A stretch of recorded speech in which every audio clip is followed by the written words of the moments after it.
get 30% shorter average wait time. When you buy and book your appointment at DiscountTire.com, you can get 30% shorter average wait time in the store. Discount Tire. Let's get you taken care of. Meijer brand snacks promise the great value you expect with a quality guarantee in every bite. And summertime snacking is our most favorite snacking season of all because Meijer brand makes it deliciously easy. From new lemonade flavors to classic ingredients for backyard s'mores to creamy ice cream varieties like new limited edition Purple Cow by Meijer Very Berry Americana with ribbons of real strawberry and blueberry swirls waving in creamy vanilla ice cream. Stop into Meijer and discover big taste and bigger savings on Meijer brand summertime snacks. Welcome to the Boneyard with Steve Robertson. As always, I am your good friend and host, Steve Robertson, here on the Maroon Friday edition of the Yard. It is a travel day for me, so I'm actually recording this Thursday night. It's been had an early Father's Day dinner, spent a little time with the fam, and part of the fam, most of the fam is scattered throughout the country, but I'll be headed to Omaha tomorrow, so I'm excited about it. I can't wait to get back. We've been talking about it all year, right? And not that I'm going to sit here and pat myself on the back, but I've been telling you guys for a year that we are an Omaha team. This is a good baseball team. Now, have we had some warts? Man, yeah, we have. And one of the concerns we had much of the year was, where's the right-handed power going to come from? We got Cam James and Logan Tanner, both with double-digit dingers. You got Rowdy, a switch hitter, double-digit dingers. Tanner Allen, Luke Hancock, left-handers, double-digit dingers. So we got 5 guys that's got 10 or more home runs. I don't expect there to be many, if any, home runs hit this week down at Omaha by us. Maybe some guy could step into one. But listen, the park plays pretty big. We're going to talk about that a little bit later in the show. But the bottom line is this is a good team. We're a really good team. I felt all year that we were an elite team. I felt that our top 10 ranking was justified all year, even early on, and I think that loud weekend in Arlington made all the difference. I think it showed people early on that we were for real. We didn't go play, Jacksonville State and beat up on them. We went and won 2 out of 3 and should have won all 3 against 3 teams that ended up being top 8 national seeds the first weekend of the year. And it just goes to show you, again, how important non-conference scheduling can be and why it is so important to have at least one big weekend in the non-conference against teams or a team that is going to give you some RPI building opportunities. Your administration, your head coach, everybody involved in Mississippi State baseball fought tooth and nail to go play that thing out at Arlington. It would have been so much easier to say, you know what, we're going to stay home and we'll pick up West Virginia or somebody else that's available, or I guess it was Jacksonville State had to cancel West Virginia. But you understand my point.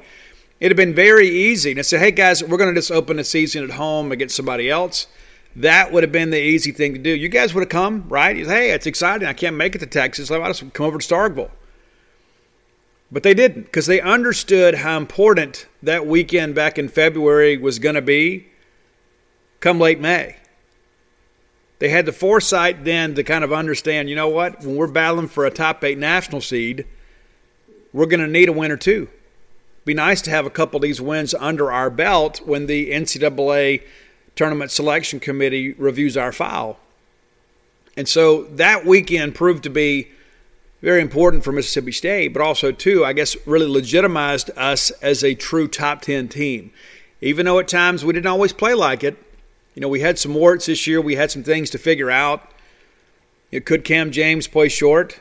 We moved him to third. Listen, sometimes people forget this is his first rodeo with SEC play, as it was for Lane Forsythe, as it was for Scotty DeBrule, as it was for Luke Hancock playing first. You remember Josh Hatcher started the year first, as it was for Logan Tanner, Brad Cumbest. You remember early in the year, many of you didn't even want Brad Cumbest to play. I can't hit the breaking ball, Steve. Can't do it. It's liability. Got to get him out of there. Outside of TA and Rowdy Jordan and then Josh Hatcher to a lesser extent, we didn't have anybody that had played in the SEC. But we had an awful lot of potential. We had an awful lot of talent. And now we're beginning to realize that potential, and we're being able to use that talent to kind of push this thing ahead. And so now that we've gone through the grind of the SEC schedule and had some real tests in the postseason, we're Omaha ready. Does that mean we win it? I'm not ready to make that call. But I think Mississippi State is battle-tested enough to go to Omaha and make a serious run at this thing. I'm going to give you some reasons why later in the show. I think you're going to find it awfully interesting. Because sometimes we get so caught up in our own stuff, we're so acutely aware of what's happening with our program, we think it only happens to our program. We think that everybody else in the country's already solidified their three, like they've had the same three weekend pitchers all year long. I mean, there's very few teams that happens to. You get injuries, you get guys that are lost for seasons, you get guys that may miss a start, you get guys that are ineffective. Things happen. We think everybody else in the country is solid 1 through 9 in their lineup. That's just not true. And I'll be honest with you, just to kind of call it as it is, Notre Dame's probably the best lineup we face this year. And that includes Arkansas. Arkansas second. But Notre Dame, 1 through 9, there was not an easy out in the lineup. And I'm not saying there's a lot of easy outs in the Arkansas lineup, but on a neutral field, I'd much rather play Arkansas than I would Notre Dame. You can say, well, Steve, I don't understand. Well, if we're not playing them in an offensive park, all of a sudden Arkansas's offense is sputters a little bit. But the Notre Dame offense is completely different. Yeah, they hit some bombs, but listen, what I liked about Notre Dame is they came out swinging. They didn't come out looking to work counts. They were looking to be aggressive early in counts when they got pitches to hit. They put good wood on them. And it wasn't just a matter of trying to hit home runs. They had some balls leave the yard, but they weren't up there dropping their shoulders. You didn't see those guys going up there just trying to calculate, okay, we got to do 70% lift here. No. They were gripping and ripping, man, and looking for fastballs early in counts, and you can just tell they were so well coached and had a plan. And they were on a lot of our stuff, and we still beat them. We're going to be better for that experience. When you have teams like that play at such a high level, they bring out the best in you. They also expose some of your weaknesses and some of your deficiencies. And so you kind of get those things identified, and you can kind of begin to shore those things up. Now, it's late in the year to make any wholesale changes, but I'm just talking about, when Jake Gautreaux goes and studies that film and say, okay, well, this is how they pitched us. This is how they were successful. This is where, maybe they identified, a hole in a swing right here. Let's see what we can do to fix that. And so I think you learn a lot by playing high-quality competition. And everybody gets better from that. It's good to go be evaluated. It's good to go test yourself. It's a big part of things. And so don't forget how significant that first weekend was and the chance for us to go get tested. That was a big deal. I mean, again, we drove to Birmingham and jumped on a charter flight with Ole Miss and then flew to Arlington. That's probably never happened before, right? Sharing a plane with Ole Miss, And everybody tells me everything was fine. There wasn't any, mean glances or anything like that. I think everybody was just so relieved to go play and kind of get the season going that, it's like, hey, we're in this thing together. So we're going to spend a lot of time talking about Texas. Okay, I'm not going to preview the whole College World Series today, but we are going to talk about the Saturday and Sunday games. So my plans are I'm going to get up really early on Friday, hit the road, and jam some tunes and just kind of enjoy the drive. I don't want all that anxiety of kind of rushing to get there on Saturday. I got to get my credential and kind of get settled, and so I'm going to do all that stuff tomorrow. That way I've got Saturday to go get my credential and go enjoy this couple of ball games. I'm just going to enjoy being there. I'm going to enjoy being in Omaha at the College World Series. And there's going to be some great baseball played on Saturday. And then we'll get ready to play on Sunday. So I'm going to pick the weekend. And then when I come back on Monday's show, because I'm going to bring my stuff with me, right? When I come back on Monday, we'll preview the next round of games. Because we're going to play Sunday and Tuesday. That's the only thing we're guaranteed is 2 games. The rest of them we have to earn. Not that we haven't earned the right to be here, but you understand my point. We're only guaranteed 2. I'm also going to need you guys, too, those of you that get the Clarion Ledger. I'm going to need some help for those of you that that you get the Sunday Clarion Ledger. I need you to look in on the Mississippi bestsellers list, the Mississippi Read section on Sunday, and send that to me, please. because supposedly I'm going to be on there again. I've been on there a lot, but I got a new book out, and I'm told it's going to be on there. And so I'm excited about that. If you're looking for Blooms of Oleander, you can go find it at Amazon, Books A Million, BarnesandNoble.com, all of those online retailers. You can find it at Lemuria Books there in Jackson. Turnrow Books there in Greenwood is going to be carrying the book soon. They can go ahead and get it for you. Your favorite bookstores can get it. They can go to Ingram and order it and have it sent to you. If you want personalization, you need to call Book Mart and Cafe in Starkville and tell them how you want it signed, and I'll sign it. I go by there a couple times a week and sign books. So if you order anything from them signed while I'm gone, you're going to have to wait till I get back. So just kind of have your heads up there. But if you don't care about personalization, you can just order from Amazon. And as you saw, I'm so grateful. Mike Leach sends out a tweet in support of the book saying, read this book from a great author and a great friend, Steve Robertson. It's very kind of him to do that. And actually, he approached me and said, hey, I'd like to help you with this. Will you send me the information on the book? I'd like to send a tweet out, and maybe perhaps we can help you a little bit. I'll be honest with you. I don't know that there's ever been a coach at Mississippi State that would have made that offer to me.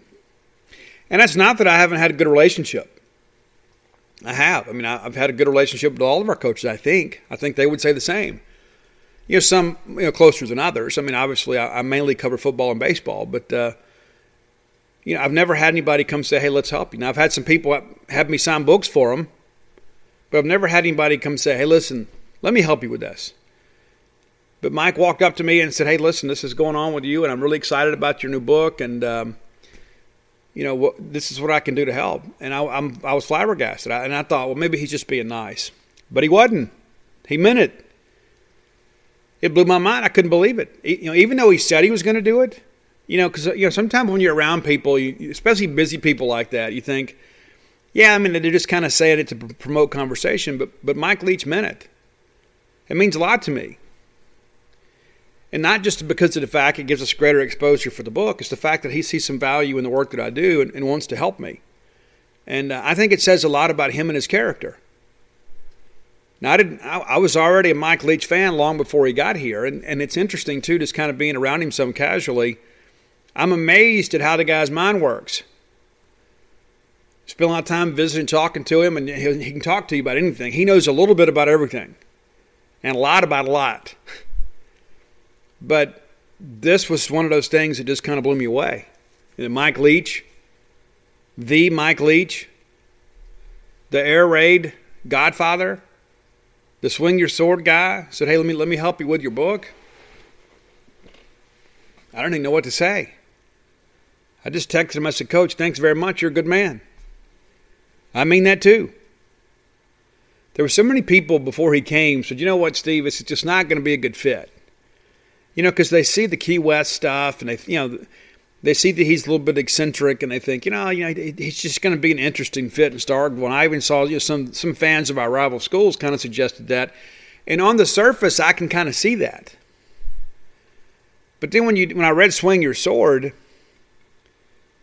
you read about him growing up in Cody, Wyoming, and you read their humble beginnings, and the fact that he's kind of found a home with land-grant institutions and things like that. Texas Tech's not one of those, but it's kind of a remote outpost. And the thing that he pointed out to me, like Washington State, the people that are true fans of Washington State are completely loyal. Completely. I mean, you don't have casual fans of Washington State. I mean, they have the lowest budget in the Power 5. It's the most remote outpost in the Pac-12. They're kind of tucked away from all the good stuff of Seattle. They're closer to Boise than they are Seattle. And so unless Spokane, Washington produces a player, they're not going to be able to really get anybody in the local footprint.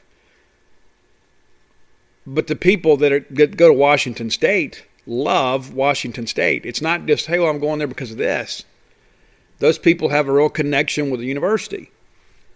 Well, that's the same thing for Mississippi State. If you look, and, not that I want to talk a lot about Ole Miss today, but, Ole Miss, to their credit, they recruit a lot of out-of-state students. Mississippi State recruits a lot of out-of-state students too, but, kind of our core alumni base are people that are born and raised right here in Mississippi. Now, they may move to parts unknown or wherever and kind of spread around the Southeast once they get their education. But a lot of people may go to a certain school just to go to a school. But by and large, I would suggest that our Mississippi State fan base is a lot like Washington State and a lot like Texas Tech, that people feel a real connection to the university. That's not to say there's not some Ole Miss people that feel the same way about their school. I'm confident there are. I'm not suggesting that. But I think there's simply a difference. And in Mike Leach, I asked him one day, I said, what is it about the land-grant schools that appeals to you? And without a hesitation, he says, work ethic. It's work ethic. People that go to land-grant schools are generally blue-collar people that believe in work. Well, so does Mike Leach. You do your research on Mike, he's not this eccentric mad scientist. At the end of the day, what he does is he establishes foundational standards and holds people accountable. That's old school. That's not, this hipster doofus stuff. Mike Leach is an old school blue-collar coach that just happens to run a pretty innovative offense. His core values match ours. And the longer that I'm around him and the more that I talk to him, the more that I realize this was the absolute best fit for us and for him. We fit Mike Leach, and Mike Leach fits us. And the more that he travels with the Road Dogs tour, and that's the thing I think is so special, because last year they didn't get to do that kind of stuff. I've had so many people that have reached out and kind of shared their firsthand accounts of hearing Coach speak. I said, man, Steve, this guy is so great. Because you see the stuff on TV and you see the 60-minute special and that sort of stuff, and you see the videos on YouTube, and you only kind of see the hits. You know what I'm saying? You don't see the deep tracks. You don't see him talking about the things he really believes in. You see the jokes, and you see, Coach, who's your favorite Smurf, and things, silliness like that. You see that stuff. And so it's kind of painted Mike in many ways in a false light. Yeah, he has those moments too where he's very silly. I'm not disputing that. But I think in many ways his true personality has not been properly represented in the media. Because everybody wants the hot take, they want the rants, they want, well, who would win a battle royal between the Pac-12 mascots? Well, yeah, that's cute, it's funny. And Mike sometimes knows that he's entertaining. That doesn't in any way diminish the fact that this is a man that believes in hard work. This is a man who is very blue-collar. It's really a no-frills kind of guy. Yeah, he gets out and travels and goes to places and things like that are very exotic because he wants to see the world, and he's got the ability to do so because he's worked hard to earn the money that's available to him. But this is a guy that fits Mississippi State. Talking to him out there at camp the other day, Coach walks up and he's got his cargo shorts on, got his T-shirt on, hair's a little bit disheveled. It looks a little bit like one of our freshman college students that's late for an 8 a.m. class. But he was so happy to be out there. He was happy to be able to talk shop. And, the coach from Louisiana, one of the assistants from Louisiana Monroe was there, and some high school coaches were there. And he is so eager to talk football and so eager to talk concepts and so eager to talk about the offense. And you could just tell how much he enjoyed being around people just talking shop. And so all of this perception about him that he was, he was going to be like a fish out of water here is just completely wrong. And I asked him, not in an official capacity, but I asked him, how you feel about your team? Hey, pretty good. Pretty good. He goes, we'll see what fall looks like. Yeah, I feel pretty good. Talked a little bit about the receiver room. Feels pretty good. We got some playmakers there, and we need them. So I hope to talk to Coach here in the next few weeks. Hopefully we'll be able to talk when he gets back from his next vacation, and because I've got some things I got to go cover College World Series here for a couple weeks, and then Coach is going to have some time away. I'd like to be able to just kind of sit down and just kind of talk to him, kind of get an idea of what questions does he want to get answered in fall camp and things like that. But I'm very, very grateful to Coach, but I'm also grateful to our administration for taking the risk to go out and throw an offer in front of Mike Leach and make him tell you no. Those are the things that I think about too. I mean, that is just so not Mississippi State thinking.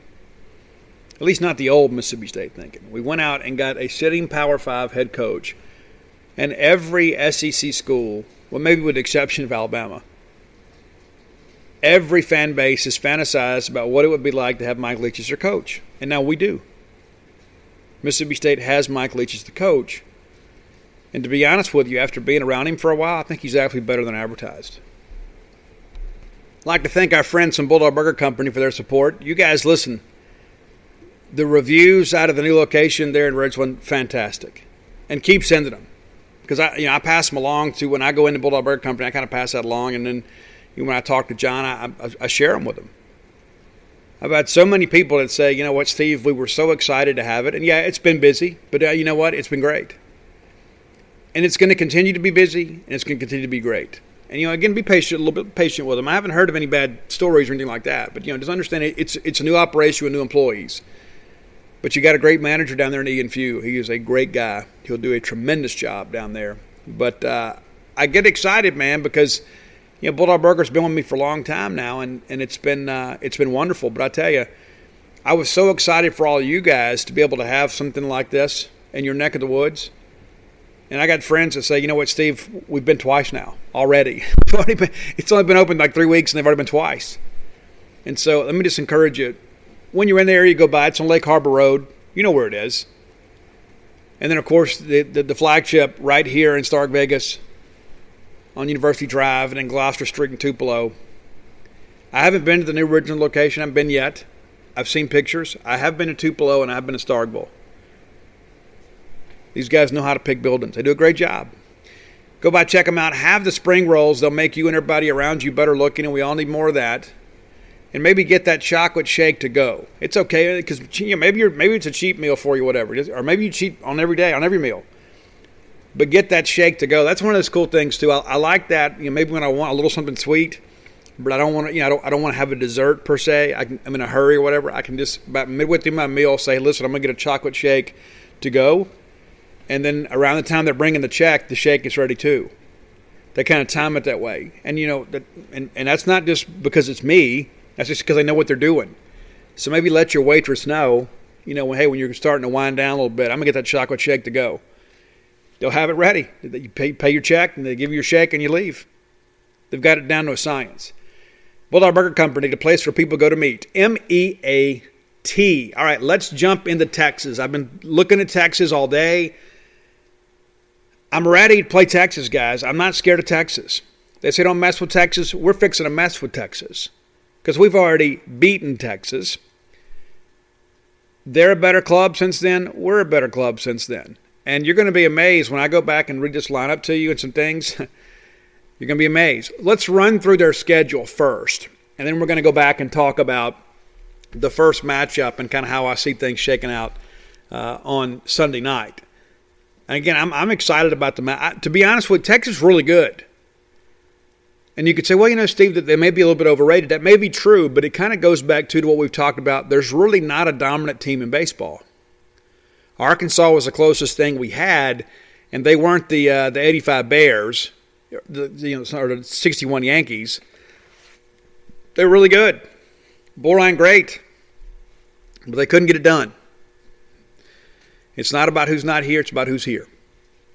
It is a complete, wide open field in Omaha. You could make a solid case for just about every team in the field. I mean, there's some. Virginia got hot late. Kind of same for NC State, but NC State has that pitching, and pitching plays at Omaha. So you could make a case for just about anybody, which I think bodes well for us. Some people are suggesting Texas should win the thing. Maybe they will. They've been 37 times, been more than anybody. But this is a Texas team too that I think has got some holes too. There are no perfect teams. As Ron Polk told us at the beginning of the year, there are no perfect teams. And the best teams don't always make it to Omaha. It's almost like Polky was a prophet. So let's look at their schedule just to let's see who all they played, because sometimes I don't think we keep up with all that. So, of course, Texas opens the year losing to Mississippi State. You knew about that. That was an 8-3 ball game. We dominated the game. And then they lose 4-0 to Arkansas, and then 8-1 to Ole Miss. So it was not a good weekend, and there were a lot of people thinking, that we may have a coaching change in College Station and Austin this year. But, hey, give David Pearson his staff, they turned it around. They give him a lot of credit. They win 3 of the next 4, all those against BYU. They played a Wednesday through Saturday series. They lose the Saturday game, but hammered BYU pretty good. Not that BYU was expected to be good. Then they took down Texas A&M Corpus Christi in a midweek game. They beat Texas State. Went to Houston, took 2 out of 3 from Houston. They take Sam Houston, and then they go and play South Carolina at their place. And at that time, South Carolina was ranked 12th in the country. It was a huge series win when it happened. Because a lot of people thought South Carolina was going to be legit this year. They do make the tournament and host a regional, but they got bounced in the regionals. But Texas swept them in Austin. Then they take down UT Rio Grande Valley in a midweek game. They go to Baylor, take 2 out of 3 from Baylor, lose the Sunday game. They beat UIW 10-1 in a midweek game. They take 2 out of 3 from Oklahoma. They lose at A&M in the midweek in College Station. That's a 2-0 ball game. That's the thing I think about, too, is did a midweek pitcher from Texas A&M, the team that finished 7th in the West, shut out Texas? They sweep Kansas in Lawrence. They come back and beat A&M Corpus Christi, Stephen F. Austin. They sweep Kansas State. They sweep Nevada. They sweep Abilene Christian. And in case you're wondering, you're not hearing a lot of names of a lot of teams that made the tournament. They do take 2 out of 3 at Oklahoma State. At the time, that was pretty big. Oklahoma State was ranked in the top 25 at the time. They beat the powerhouse of UIW again in a midweek game. They then lose 2 out of 3 in Austin to Texas Tech. They bounced back and won big on the Sunday game, but they got handled Friday and Saturday at home by the Red Raiders. And the Red Raiders aren't necessarily known to have a great pitching staff. They take Texas State down, and then they go to TCU, and they win 2 out of 3, which basically wrapped up the Big 12 championship for them. They get Rice and Texas Southern canceled in a midweek game. Those are our RPI opportunities, obviously, that were canceled. And they take 2 out of 3 against West Virginia to close out the regular season. They get into the Big 12 tournament, and they lose to West Virginia, come back to beat Oklahoma, West Virginia, and then lose to Oklahoma State. Not great teams. Oklahoma State makes the field, but, when I look at this schedule, not a lot jumps off at me and says, oh, this is a dominant team. Because remember, Texas Tech, TCU, all those teams basically beat each other up. And so when you go back and look at this, and let's just look at the Big 12 standings here. I think it's important to kind of look at things in a proper context. And let me get this pulled up here so we can look at here. The Big 12 baseball championship series was a lot of fun, I'm sure, for everybody involved. That's not necessarily what I'm looking for. But the issue here is that the Big 12, I just don't think was very good this year. I know that they were ranked high most of the year, but when you look at who they played in a non-conference, it's not necessarily what you would expect. Maybe it's just me. And I'm not just going to talk myself into this. I think Texas is a great team, a really good team, shall we say. Borderline great. I just don't know if they've been properly tested. And I don't mean COVID tested. I mean baseball tested. Because you want to say that big series against Texas Tech was big. You want to say that series against TCU was big. But when we look at what happened to those guys in the tournament, you begin to ask yourself, well, were they really that good or did they have a bad weekend? TCU struggled down the stretch. You guys remember, and that was one of the things that we talked about, and there was a lot of national prognosticators that were still on their tip a lot. It's like, hey, TCU this, and TCU lost, I guess, they ended the year with 4 losing weekends in a row.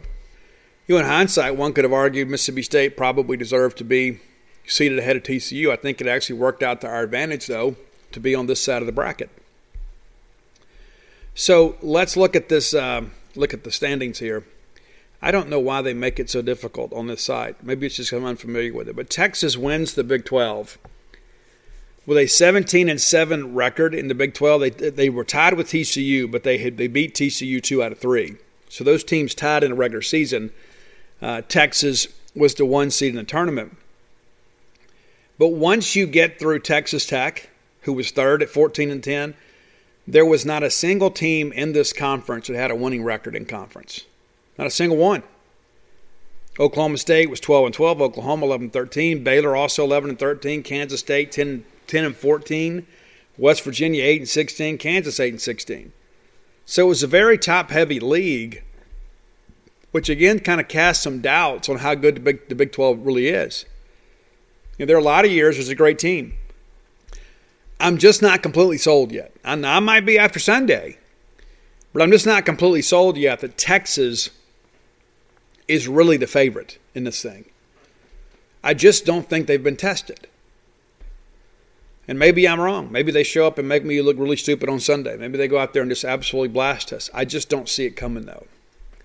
Let's go back and look at that first game of the year. We were ranked 7. They were ranked 9. So I'm not going to spend a lot of time running through this because we did it back then. But, guys, this was not a ball game in the ninth. It was 8-1 Mississippi State in the ninth. 8-1. And they put up a couple runs late to kind of make it look a little bit better. Landon Sims gets the win. Todd Madden takes the loss. But this was not a competitive ball game. And at the time, people were trying to figure out who we are and who they are. And we punked them. I mean, it's as simple as that. We absolutely blasted them. Let's just kind of run through the numbers here.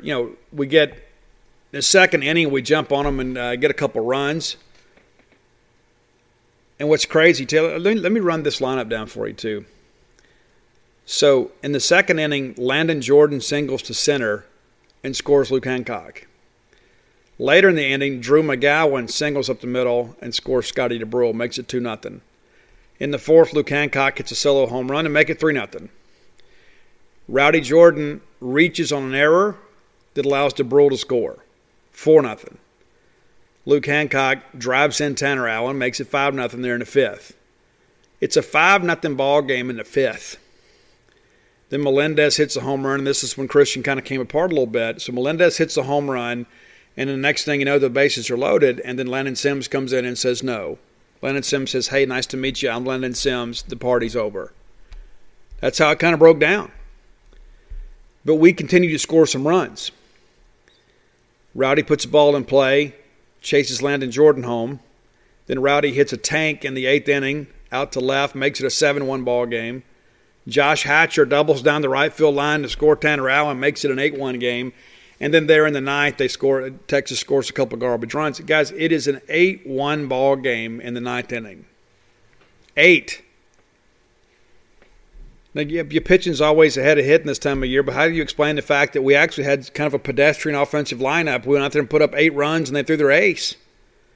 A lot of baseball's been played since then, but I think I'd be awfully confident if I'm Mississippi State. And I can't guarantee you they're going to throw Todd Madden. I wouldn't throw Todd Madden because we've already seen him, but also, too, maybe they go with Hanson, who was kind of a soft-tossing lefty, and that's kind of been our kryptonite, right? Maybe they don't throw Todd Madden on Sunday. Maybe they wait and save him for Tuesday. Don't know.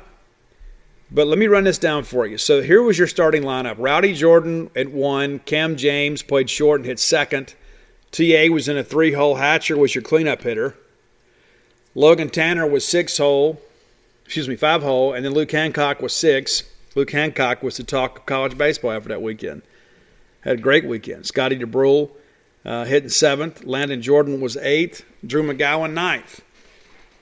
3 of those 9 guys no longer in the starting lineup. Landon Jordan, of course, leads the team. So a third of the lineup from that ball game that trounced Texas 8-1 is no longer here. Now, I don't know what Drew McGowan's doing.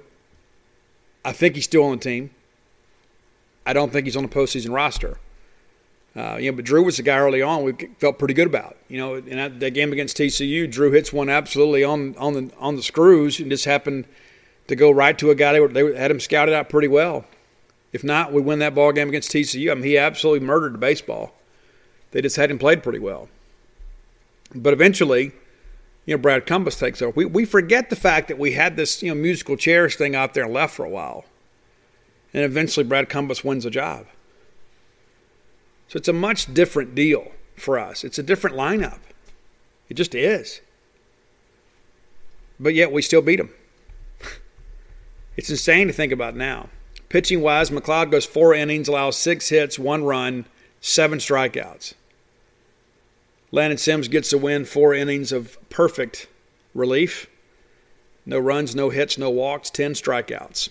He became the big discussion about, the big relief pitcher from Mississippi State. Riley Self goes 1/3 of an inning and gives up a couple runs. Then we bring in Spencer Price, and it's over. Neither one of those guys are pitching either. Of course, Riley's done for the year, rehabbing, and Spencer Price not on the postseason roster. I think he's serving as a student assistant. I love both of those guys, man. I really do. Appreciate their contributions to Mississippi State. Wish they would have been able to remain healthy their whole careers. But I'm very grateful they shared the walk with us for a while and got their college degrees and hopefully had a great experience here. But again, these are guys now that are not really contributing. And so I just bring you back to that to look, because I think it's important that we look, kind of look back and understand. We've changed as a team since then. We're just not the same. We're not the same team. We're a better team. We've identified some of our deficiencies. We've addressed them, kind of move forward. So let's look at these, kind of look at the Texas lineup, kind of look at what they're up to. They're a good team now. Don't get me wrong. We're going to have to go play baseball. It's not going to be as simple as, hey, let's just show up and roll a baseball out there and we're going to get a W. I mean, this game is so big for us. It could be one of those situations because of Texas pitching. We win the ball game. Chances are, if they end up in a loser's bracket, we could see them again.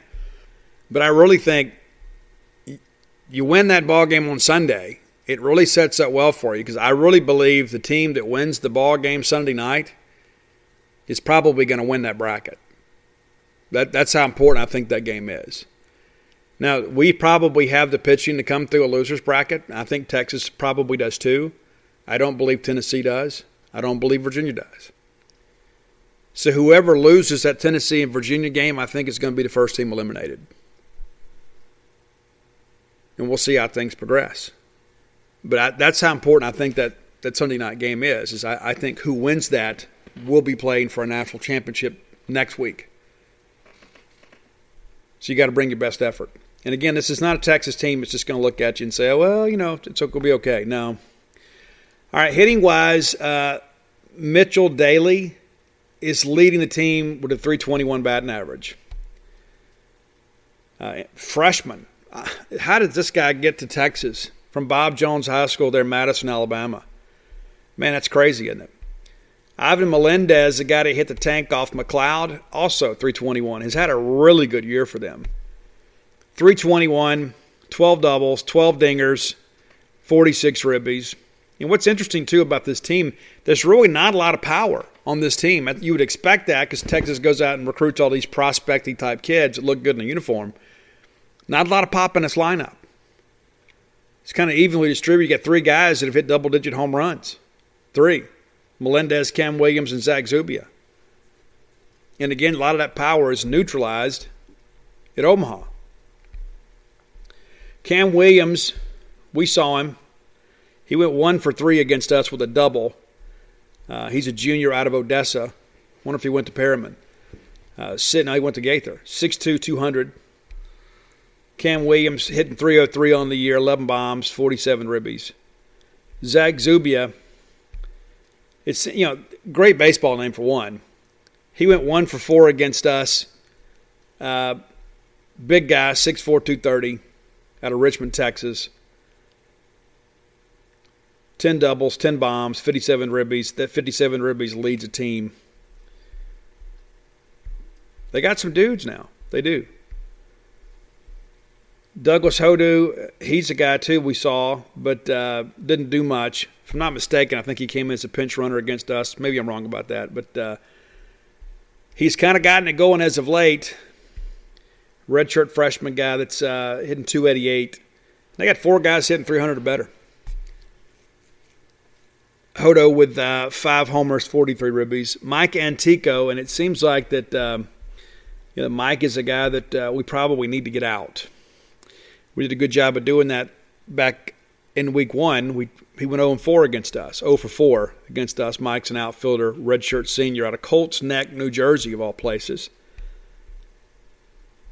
It's weird there's a Colts Neck, New Jersey. So Trey Faltini is a guy that really high on, shortstop, redshirt freshman guy. He went 0-4 against us as well. Matter of fact, he started the year really, really cool. He went 0 for the first 4 games. Went 0 for that weekend, and then the first ball game against BYU took him a while to get going. But he is a guy that plays a pretty mean shortstop and not going to give us anything. Texas is not a tremendous defensive team, but they're one of these teams, too, that once they get on a roll with the pitching they have, they can put you under pretty quick. Mike Antico, a guy we talked about moments ago, leads a team with 39 stolen bases. You read that right, 39-43. Eric Kennedy, 17 of 21. Outside of that, it's pretty well distributed, but 39 stolen bases is an awful lot in today's college game. As a team, they're 85 out of 107 attempts. Opponents, however, have stolen just 33 of 51. They do a good job managing the run game there defensively. As a team, they're hitting .281. Scored a few runs there, 424 runs, only allowed 194. And again, I think that's really kind of a product of the competition they faced as well as their pitching. 121 doubles, 14 triples, and 63 home runs. 63. So not a team that, that is a launch angle team per se. Not a team that is reliant on the long ball. They've hit some, obviously, but not what you would maybe expect from Texas. So they're a team I think offensively probably fits Omaha pretty well. Kind of the same for us, and that's one of the things I look at these little snapshots, between us and them. There's really a lot of similarities offensively between the two teams. I think in many respects I could even argue Mississippi State might actually have the better offense. As a team, Mississippi State hitting .282. What did we say about Texas? .281. Texas has hit 63 home runs. Mississippi State's hit 67. Excuse me, that's not right. We've hit 70. So we're a little bit better in most offensive statistical categories when you run this thing across here. I mean, kind of looking at the snapshots here, you kind of see what I'm talking about. I mean, they have scored a few more runs than us, but, we've hit more home runs. We've hit for a better average, and we've actually run the bases pretty well too, but not as extensively as them. We're only 68 of 84. But we hold runners too. I don't know if you realize this, but opponents are only 32 of 50 against us, stolen bases. So let's look at the Longhorn pitching. I mean, you've heard so much about Todd Madden. A lot of people are telling us at the beginning of the year that he could be one of the first pitchers taken in the draft. Certainly expect him to be a first rounder. Don't know if he goes first. There's a couple guys at Vanderbilt pretty strong too. I think both of those guys will go before Todd Madden. But there were some people that suggested that Todd Madden might actually be the first right-hander taken. It didn't make a lot of sense at the time, and it doesn't make a lot of sense now. But it just goes to show you how well thought of that he was in some circles. So look at pitching numbers here. Cole Quintanilla does a great job for them out of the bullpen. 24 appearances for him on the year, 35 innings pitched, 18 hits, and allowed just 5 runs, 36 Ks to 10 walks. Good chance we see him if we get into the bullpen there. And again, I don't know if they throw Todd Madden against us. They haven't announced yet. Maybe they do it today. I don't know. But Todd Madden has been outstanding, 2.41 ERA, 7-4 record though. 16 starts, so you can do the math on that. That's 5 no decisions. He has the 1 complete game. He's thrown 100.2 innings, allowed 67 hits. So people really aren't getting on base against him very often. His whip is 1.05. 33 runs against him, 27 of them earned, 39 walks to 119 strikeouts. The 39 walks are actually a staff high. He's allowed 7 home runs on the year, also a staff high.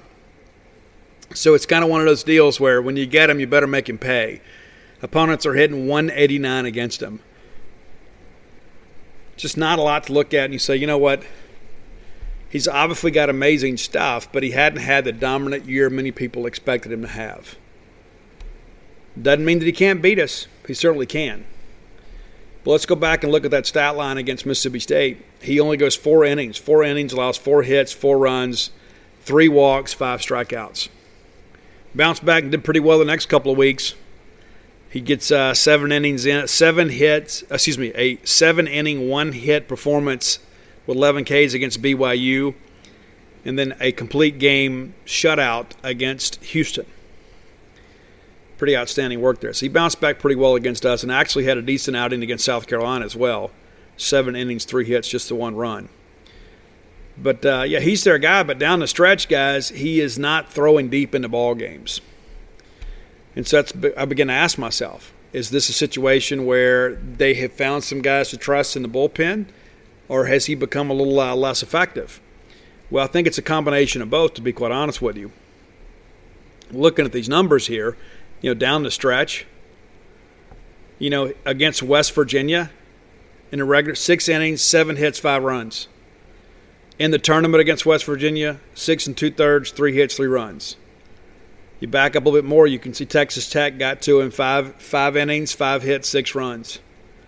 And so he has been hittable down the stretch. He put some mad numbers up early on in the non-conference, but once they got into Big 12 play, he only had 1 game when he had double-digit strikeouts. Just the 1. And again, I don't think it's a great year in the Big 12. The one team he got to was Oklahoma State. They were a tournament team. Went 500 in their league, but they made the tournament, 12 Ks. But down the stretch, he was not dominant. Goodness, you look at the Kansas State game, just 2 Ks. So, yeah, can we get him? Absolutely. Will we see him? I don't know. And I know that the temptation is to throw your best guy, but I think you got to look at matchups. I firmly believe that we'll throw Will Bednar. I firmly believe that. I think he's on schedule to do that, and the fact they hadn't seen him, I think is big. I don't know. This Father's Day, let Dad loose at Lowe's. We have something he'll love down every aisle, but he's likely to head for that beautiful Honda self-propelled mower. Twin blades and a 21-inch deck create clippings for easy mulching or bagging. Variable speeds match Dad's pace for a manicured lawn with minimal effort. All this with a 166cc Honda engine, powerful and reliable. Dad can shop at Lowe's in-store, online, or through our app. Lowe's, the perfect gift for Dad. While supplies last, U.S. only. Hello, this is your apartment. I need some favors from you. Your cat keeps rubbing against the kitchen island, and I can't return the favor. Can you give her extra pets for me? After that, could you bundle your renters and car insurance with Geico? We could save money, and it's easy to do online. And one last thing. Could you leave the TV on during the day? I need to catch up on my soaps. Geico. For bundling made easy, go to geico.com today. What they're hitting against right-handers, but it makes sense to me. So Pete Hanson is a guy that has kind of emerged for them. He actually pitched against us in relief. He's a redshirt freshman lefty. We saw him in relief. He went 1 inning, and we got 3 hits, 2 runs against him.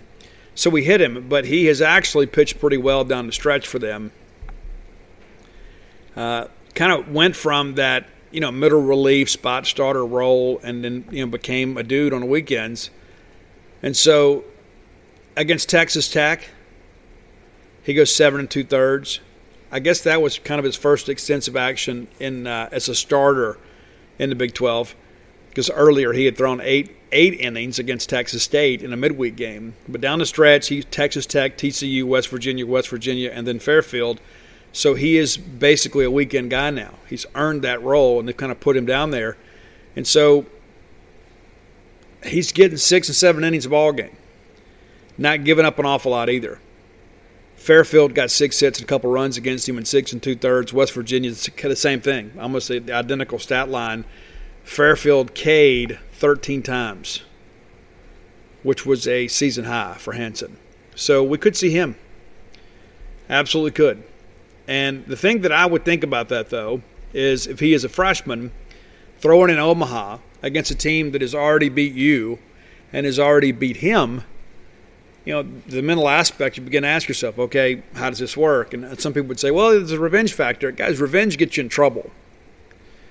That all feels good in practice, but once you get into a ball game, it's about execution. It's not about your emotional state and what you've got to prove to somebody. You got to go out there and execute pitches. You can't be emotional on the mound. You can't be. You can be emotional in the dugout. You can be emotional walking off the mound after you struck out the side.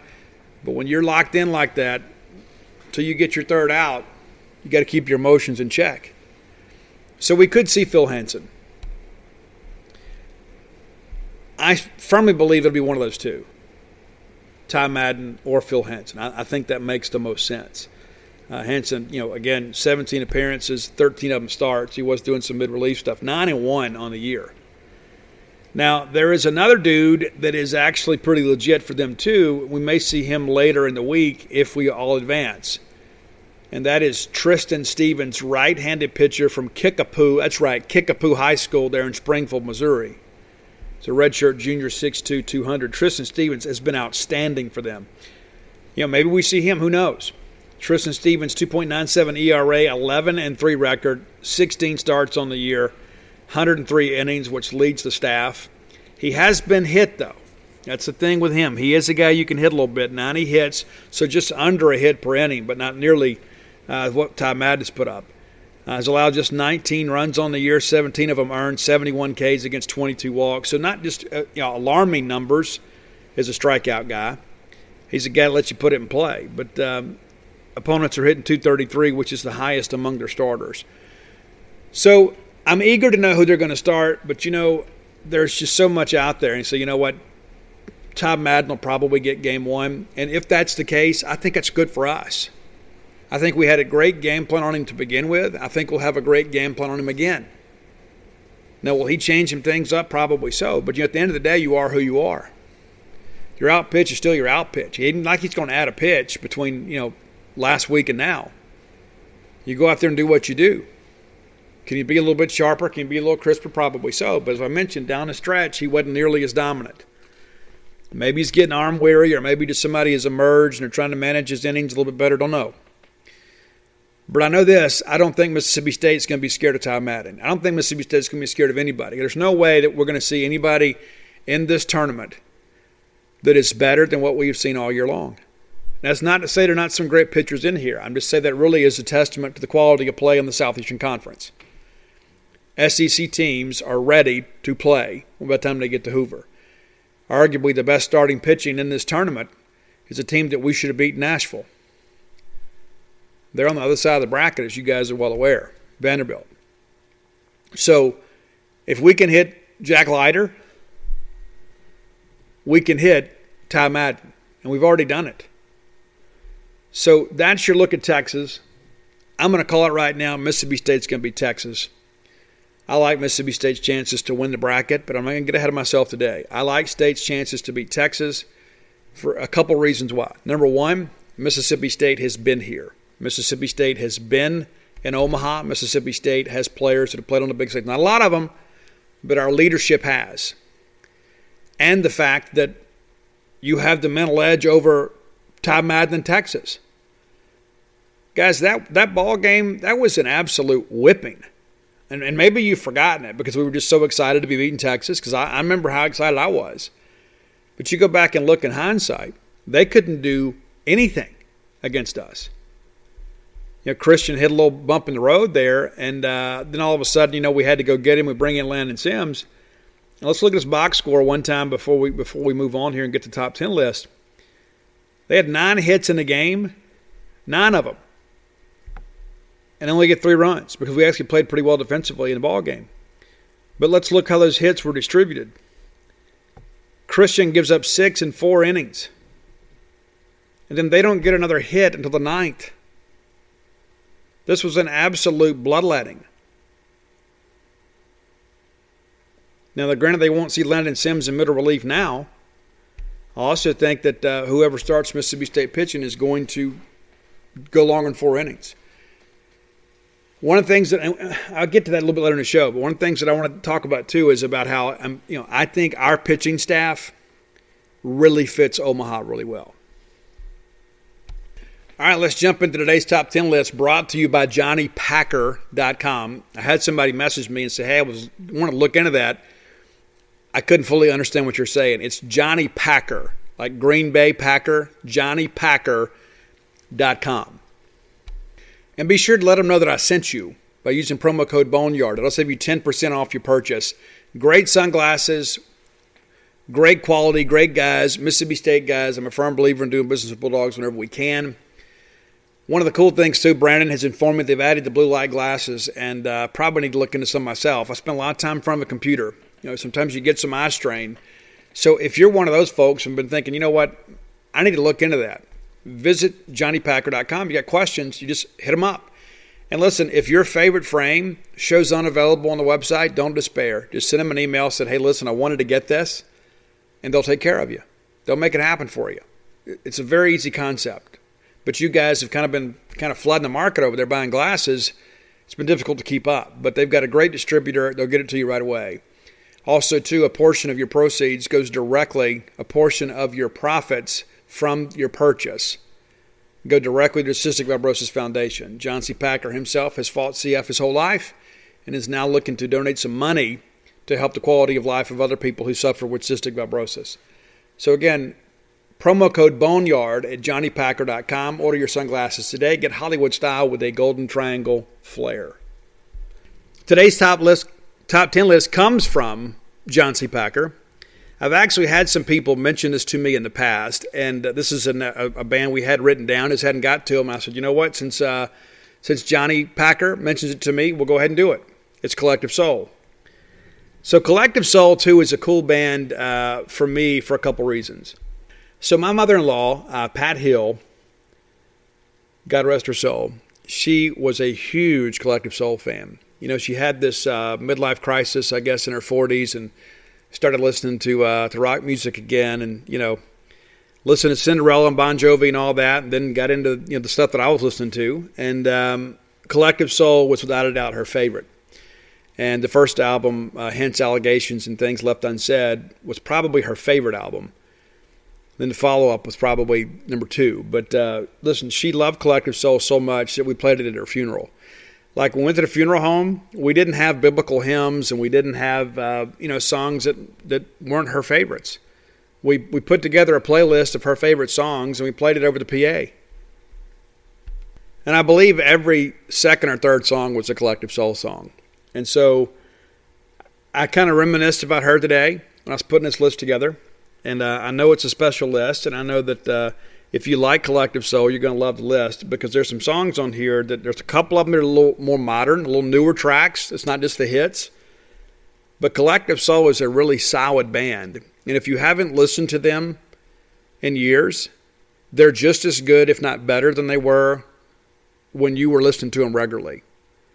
Obviously, they've gotten more proficient as musicians, but the quality of the songwriting, I think, is actually as good or better today than it was back then. So let's jump into it. No honorable mentions today. Top 10 Collective Soul songs. Number 10 is a relatively newer one. It's called New Vibration. It's I guess it's a couple of albums back. It's got a good guitar riff right out of the gate, and that's one thing I like about Collective Soul is they hold my attention from start to finish. There's not a lot of songs that you have to warm up to. They just kind of hit it and get going. Number 9 is Why Part 2. Why Part 2. Again, this is another one too. Great intro, great vocal, lyrical content is really, really cool. Number 8, a song that you probably have heard and didn't know the name of the song. I've heard this played at ball games, not at Mississippi State, but broadcast on SEC Network and other places too. But it's a Precious Declaration. Check out the lyrics on that one. This is maybe one you want to pull the liner notes out for and kind of read. Number 7, I absolutely love this song. And I'm going to be honest with you, from 7 through 1, I could have made a case for every one of these songs to be number 1 based on how much I like them. But this one's heavy. And again, it right out of the gate, the guitar riff, you're off on the races right as it starts. You hit play, and we're jamming. Love Heavy. Number 6 might be the heaviest song in the catalog. And it goes back to the second album. And it was my favorite song on that album. It's Where the River Flows. And they tune down a little bit, and then they get into that chorus, and it's a different band. I think they kind of mellowed a little bit as they got a little bit older, but you could tell there was that kind of that grunt in them, and I liked it. I would love if the band had really kind of gone that direction a little bit more. I think actually they probably would have had more fans. And they've got a ton. I'm not saying that negative at all. Obviously, they've made it work for themselves. But I think, they kind of became a little bit more of a, kind of a pop rock band, and they had a chance to be really kind of a grungy alternative band. So number 5, and this is an absolute gem. I love this song. It's Better Now. And I love the vocal on it. And again, the percussion on it is good. And it is very radio friendly. And a lot of their stuff has really kind of drifted in that direction here in recent years. But this goes back a few years. But Better Now is a very uplifting and powerful song in many respects. I love the production value on this one. They did a good job in the studio. And that's one thing about Collective Soul. They do some cool things in the studio that it probably makes it difficult to pull it off live. But Better Now is a dope track. Number 4, it's December. You probably don't know the name of the song. You probably just remember the lyrics where he says, turn your head and spit me out. Don't dream about, don't talk about. All of that is December. But that's kind of one of those in-your-face songs, and that's not any innuendo with that. That's not exactly what they're suggesting. But it's a great track and one of their better songs. Number 3, and this was, I think, my mother-in-law Pat's favorite song. And not just from Collective Soul, I think any song. And it's a great one. And when I hear it on the radio, I get chills. And sometimes, I'll be honest with you, a lot of these people, you see this gruff exterior. They see the long hair and the tattoos, and you guys think I'm heartless or whatever. And you see how I'm out there sometimes just playing whack-a-troll on Twitter. And you think, Steve's just not made of much. But you're wrong. And I think maybe this book of poetry coming out maybe opens up that side of me. I mean, there are some people that know me really well that are kind of surprised at how people perceive me. But, when I listen to this song, The World I Know from Collective Soul, I always think about Pat. And it's just one of those things, maybe because it takes me back to the funeral. And I got to actually do her eulogy at the cemetery. We had the funeral director, of course, and we didn't even really have a real service of sorts. But when we got up there, we just let the guy get up there and read a few scriptures and say a few words, and we just opened the floor up, and we let everybody get up and talk. And it was the best funeral I have ever attended. I told everybody in my family, this is exactly what I want. I want my favorite songs played, and I want all of my friends and all the people that love me, I want them to get up and talk and comfort each other. That's what I want. It was the most beautiful funeral I had ever attended. And it was a very difficult time because it's like, my kids have lost their grandmother. And if you've ever lost a grandmother, and all of us have, I assume, it changes you as a person, because there is no purer love than that from a grandmother. And I really think that Pat found her groove as a grandmother. I really do. I think once she became a grandmother, she became a different person. And she used to take my girls to get their nails done, and she always took the kids to get back to school shoes. That was her big thing. And she would just some days she would just call you at like 4:30 in the afternoon and said, hey, y'all don't get supper. I'm taking everybody out to eat, or I'm bringing pizza over. I mean, she was tremendous, man. And if she wouldn't have been my mother-in-law, I would have picked her to be my friend. That's how much I loved her.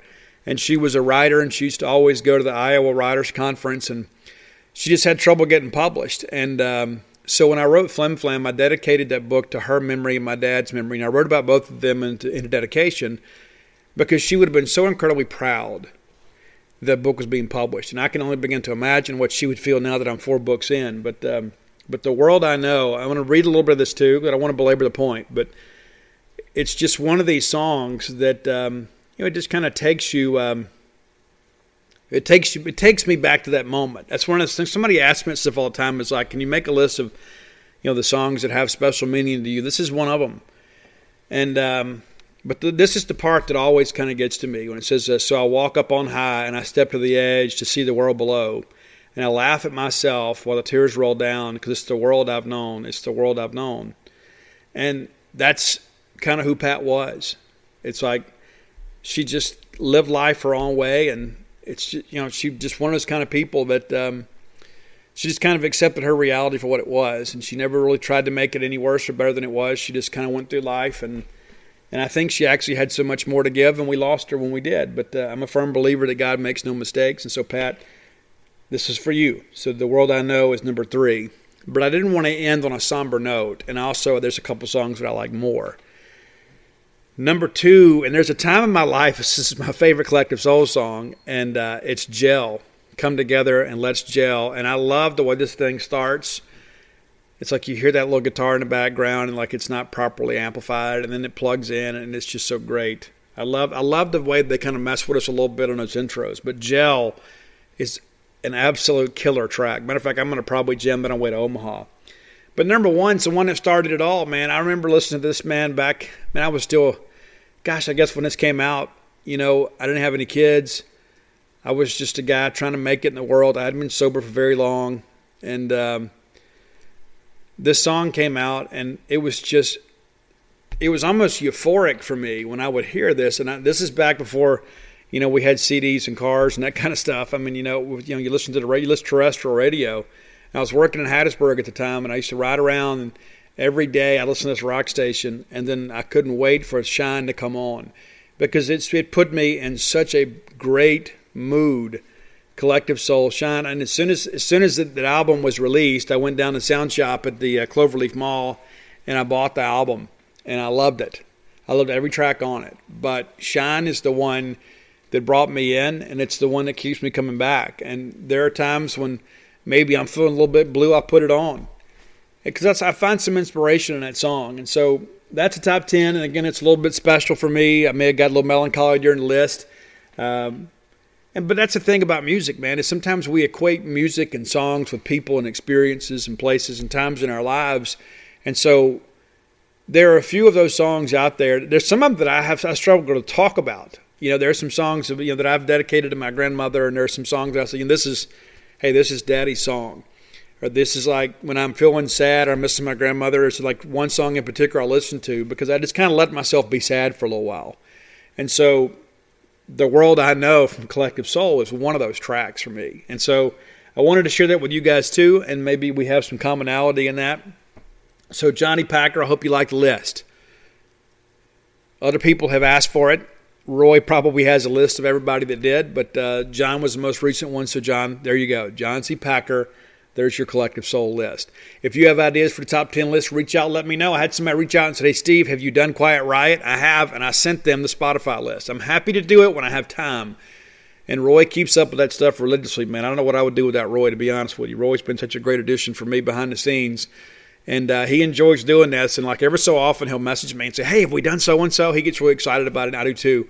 And when you guys send some really cool ideas, we have such a ball talking on the phone about, hey, well, this song's got to be on there, and that song's got to be on there. So thank you guys for being a part of that. We wanted to make this, really kind of a listener participation thing. And I never thought it would be the biggest deal that it has. But I had a chance to talk to some of our college students, our Bulldog college students, over the weekend. And they love this. They love this old stuff. They do. It's like, it's so funny. Is like some people say, well, Steve, you need to modernize your talents and your listening interest. I like what I like. I could put down a list of, and I started to do that today, songs from 10 of my favorite albums that you probably never heard of, just to kind of show you, how extensive and unique my list can be. But I had some guys say, listen, man, I love all the old rock stuff because that's what my dad listened to.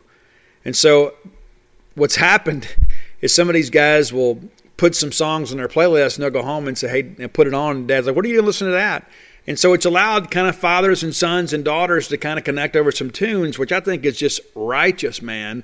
I absolutely love it.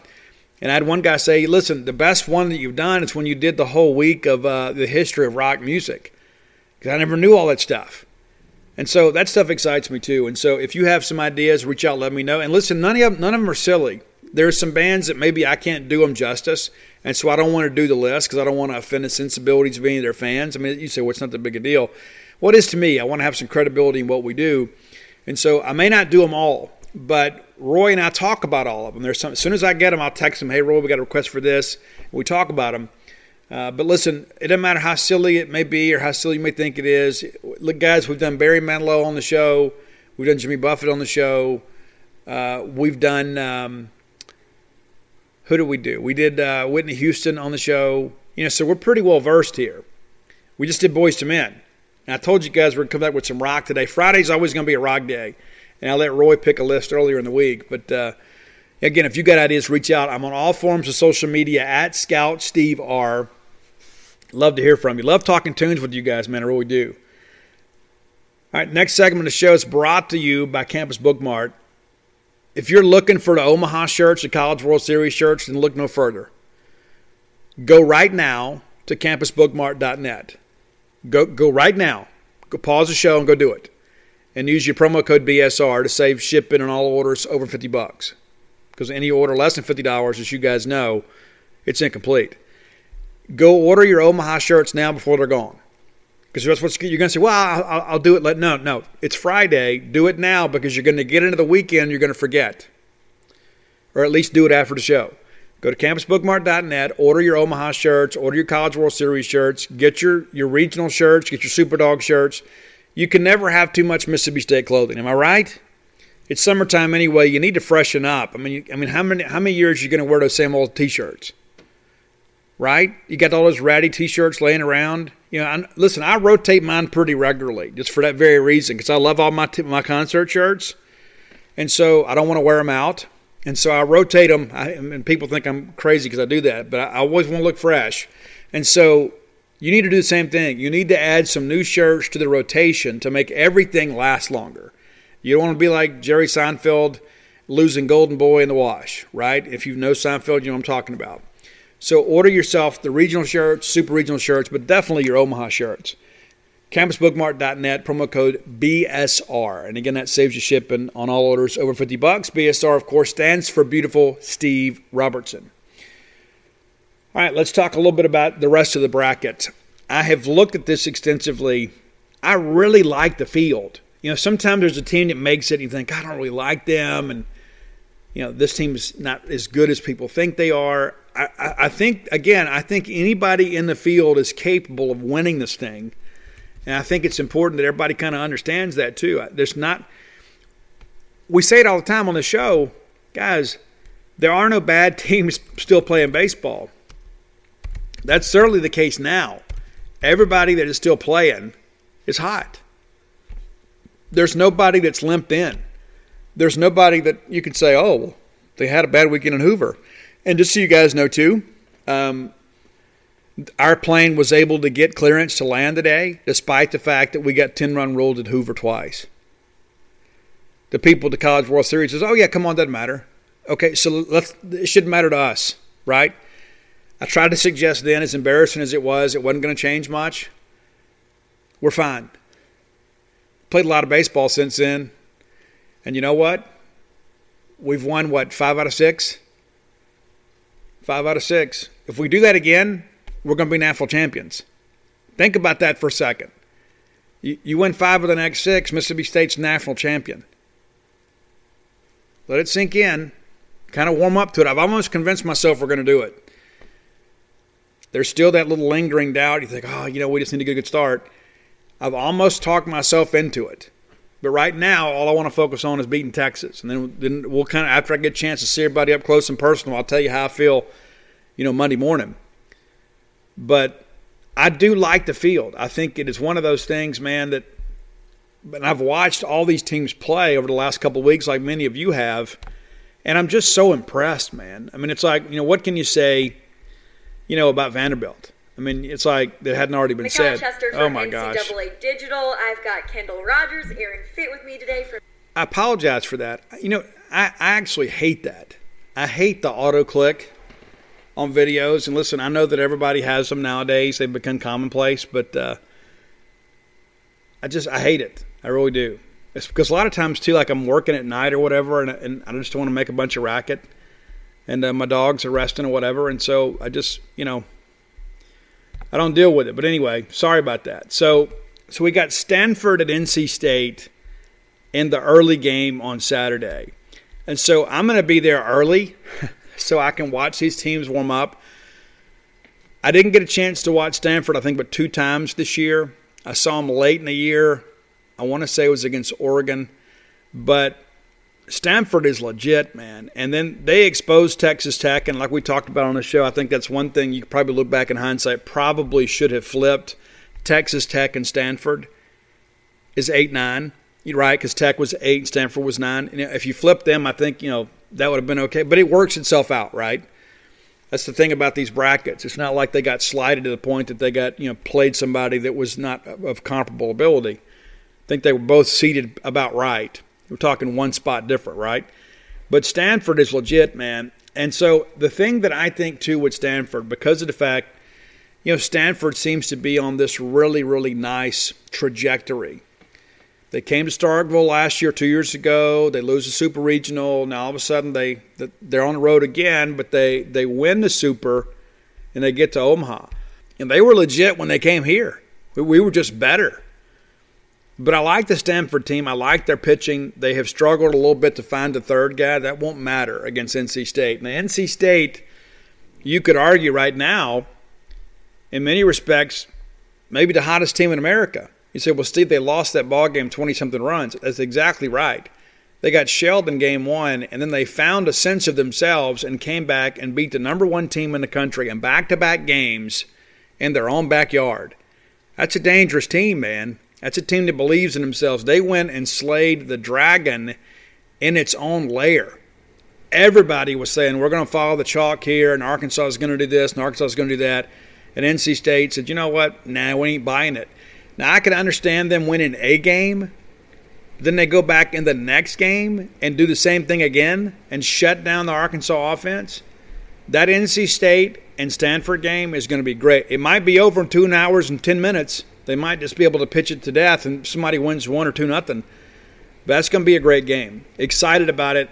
Those guys really going to get after each other. Then the nightcap, Kumar Rocker versus the Arizona offense. Now, I'm going to give Ole Miss a little credit here. I didn't think Arizona's offense was that much better than Ole Miss's. I think Arizona's offense was that much better than Ole Miss's pitching. Ole Miss simply ran out of pitching.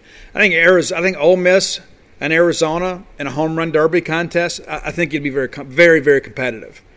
And so I don't think it's a situation where, that the Ole Miss offense just got outslugged. I think Ole Miss just simply ran out of pitching, and a good Arizona offense took full advantage, as they should, in Game 3. And listen, I was glad to see Ole Miss lose. But listen, let's be honest. Ole Miss can swing the bats. They absolutely can. And then, of course, the people say, well, if Gunnar Hoglund was – but he wasn't there, okay? He wasn't. And you know what? And Arizona was missing some pitchers too. So that applies to everybody. But the bottom line is I don't think this Arizona offense fits Omaha. Teams that are dependent on the long ball get swallowed whole at TD Ameritrade. They just do. Now, that's not to say that Arizona can't go out there and put the ball in play. They can. I actually like Vanderbilt in this ball game, and it may be better for us for Arizona to win. But with Rocker having plenty of rest and having had experience throwing in the College World Series and Game 1, let's just be honest. Arizona is going to see the number 2 pitcher, arguably the top pitcher in this class in Game 1. A lot of guys that hadn't played a lot. That could be dangerous. But I like Vanderbilt to win it. So I'm going to go with Stanford and Vanderbilt both winning on Saturday. And I can't wait to be there to watch it. Absolutely cannot wait to be there to see these games. And that's the thing, on Friday I'll get checked in, get settled, and I'll have plenty of time in the morning to get all my stuff done, and then I'll be on the way to the ballpark. So Stanford and Vanderbilt. Tennessee and Virginia. I like this matchup a lot too. Now, Virginia, of course, is a team that has kind of snuck in here and surprised some people. So Virginia is 35-25 overall. That's right, just 35-25. They were a team that had really gotten hot late. They've won 2 in a row. 18-18 in the conference this year. It's just like you go back and look at this and you think, well, did we see this coming? And, Brian O'Connor and those guys do a great job there. So not the least bit surprised that they made the postseason and even the Supers, but they kind of caught a little bit of a break, I guess. And then They just absolutely get hot there at the end, and it's just one of those things like somebody slipped a switch. Guys, their last regular season game, they're 27-22, guys. They're 5 games over 500 entering the ACC tournament, and then here they are in Omaha. I think Tennessee is going to get them. But I do like the grit of this Virginia team. They go into the ACC baseball tournament. They take down Virginia Tech. They shell Notre Dame 14-1. They lose to Duke 4-2, and then they're out. They go into the regional, lose to South Carolina in game 1, and bounce back through the losers bracket. They take down Jacksonville. They beat South Carolina, and they beat Old Dominion twice. So all this has kind of happened down the stretch. Then they lose to Dallas Baptist in game 1, and then come back and win the last 2. So they're not scared to stave off elimination. This is a team that has basically been playing an elimination game just about the entire postseason. So they're going to have some moxie about them. They're going to be ready to roll, but I just like Tennessee too much. I don't think Tennessee offensively is a great fit for Omaha, though. They're another one of those launch angle teams. And listen, this is not Lindsey Nelson Stadium. You're not going to hit jacks out of here left and right like you did out there. And granted, the ball doesn't carry well at night in Knoxville. It's not going to carry very well at Omaha either, and especially when the temperatures begin to cool a little bit. So I think you might see some balls fly out on Saturday and possibly Sunday with it being as hot as it has been. But I just don't know that Tennessee is a team you look at that is a great fit for that ballpark. I think you've got to be able to play baseball and not go up there trying to hit the long ball all the time. That's where I think Mississippi State has a huge benefit, because while we've hit some home runs, we're a team that really, when we're at our best, we're a team that's manufacturing runs. I think that's a bigger part of this thing too, is what do you do when the ball leaves the bat and it feels like you got it all and it's just a routine fly ball to left. Speaking of playing the outfield, Brooks Bryan, one of the developers with this new Portico residential development, man, and great people involved in this project, man. You're going to be excited about it. Many of you have said, you know what, Steve, I'd like to move to Starkville someday. Today's the day. Okay, let's stop stalling. And maybe you just want to find a home away from home. Maybe you want to find an investment property. Maybe you want to find, something that you can just be here when there's ball games. Maybe it's just a second home for you, and you just say, you know what, this is our holiday place, and when we're not using it, we're going to let our friends use it. You can use it for whatever you want to. But Brooks is the guy to talk to get hooked up here in Starkville. Brooks is a guy that played baseball at Mississippi State. He's very connected and very, very invested in our community. Let me give you his number. It's 601-416-8075. Write that down, 601-416-8075. If you lose it, you need it, contact me on social media. I'll send it to you. 601-416-8075. So Portico is so close to campus, you could run there. It's just over a mile away off Garrett Road, which is basically the first right. Once you turn off of 82 on the 12 headed to campus, the very first right takes you to Portico. That's how close it is. That's how close you'll be to campus. All your friends are going to want to come park and just walk with you. Or all your friends are going to come, hey, let's go over there to their house and just kind of save ourselves some time and effort and aggravation. And plus, you're on the backside of campus. You're not having to fight all that traffic on 12. You're going to be the neighborhood that everybody wants to come hang out in. It's great. They got that great walking trail set up out there. Phase 1, I think there's 1, maybe 2 houses left, so you don't need to delay. But Phase 2, we've got the dirt moving now. We're getting this thing ready to go to open up Phase 2. So if you delay much longer, you're probably going to have to get a Phase 2 house. But don't just go ahead and call Brooks and get the information. And let me just share with us too. If you're not quite ready, but you're just thinking about, you know what, let me just kind of get some information. That's all you got to do. Call Brooks. He will give you the information. And then you can go to the other parties involved in your decision and make an informed presentation yourself. What do you lose by making the phone call? Call Brooks today. If nothing else, he'll tell you some great Mississippi State baseball stories. Okay, so let me tell you some things I've learned about TD Ameritrade Park. I talked to a couple of former players. There were a couple of things they shared that I think are rather remarkable. So one guy in particular, I won't say who, but he said, you know what, in batting practice, you're out there and you're hitting a baseball and you're thinking, man, I got it all. And you look up and it's 10 feet from the warning track. because the ball just doesn't carry the same way out there. And they told me to like Jordan Westberg's home run. They said, the ball like Jordan hit and the ball like Hunter Renfroe hit, those balls get out. Those line shots where you just absolutely blister one of those baseballs, those get out. Those big, Dave Kingman, Babe Ruth type home runs, those big majestic ones that you just launch it 1,000,000 miles in the air and it just kind of quietly just kind of drifts over it, those don't get out. Those are F7s, F8s, and F9s. That's what they are. And so if you hit one out of there, you got to be swinging it. I mean, you're really going to have to hit one on a line. But also, too, when night falls, it's even more difficult to hit them out. Another thing that I was told, the infield there a lot softer than what we see at Duty Noble Field. So the playing surface is different. We heard Link Jarrett kind of talk about the playing surface. Well, playing surface at Duty Noble Field is a little bit faster than it is at Omaha. Because I had somebody explain it to me, a baseball insider. Says, you hit a baseball hard at Duty Noble Field. Duty Noble Field will give you a hit. You just put the ball in play really hard because the ball moves a little faster because, we've got different soil content here and there's a lot of games played on that dirt, so it's packed in. So sometimes the ball scoots through the infield a little bit quicker. It's not like that at TD Ameritrade. The ball's a little bit slower there. The infield plays a little more routine there. So it is a pitcher's park in every sense of the word. You're more times than not, you're going to keep them in the ballpark, and you're going to have a slower infield that kind of favors your defense. And I'm told that's one of the reasons that we get these pitching duels in the College World Series. And it's not necessarily that the pitching has gotten better, because a lot of times it's the same teams playing each other that played during the regular season. Just like we went and played Auburn. We went and played Vanderbilt.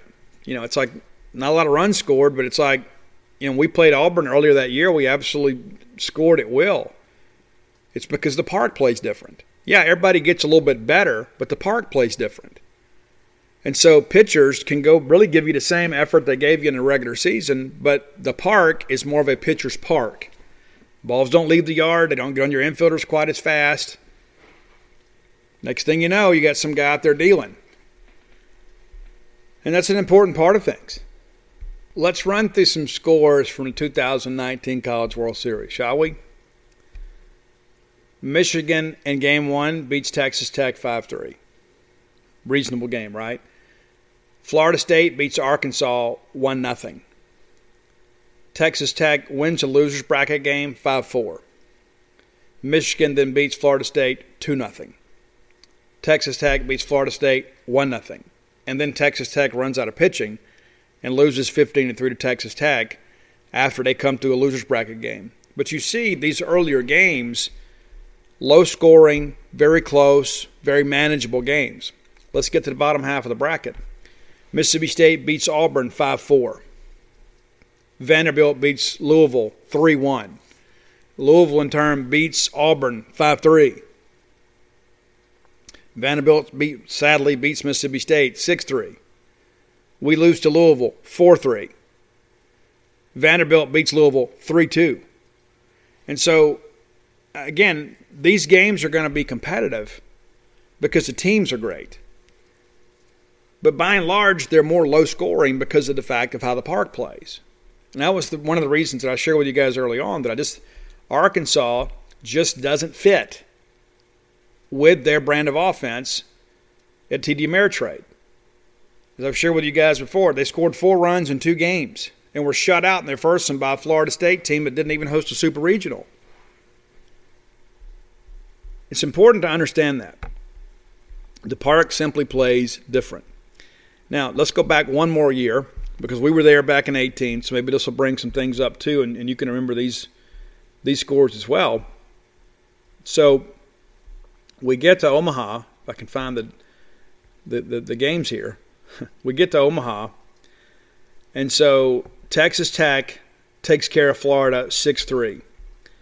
Arkansas got after Texas, and this is kind of the anomaly here, 11-5, and then Florida beats Texas 6-1 elimination game. This is the year, obviously, Arkansas played for a national championship. Arkansas beats Tech 7-4.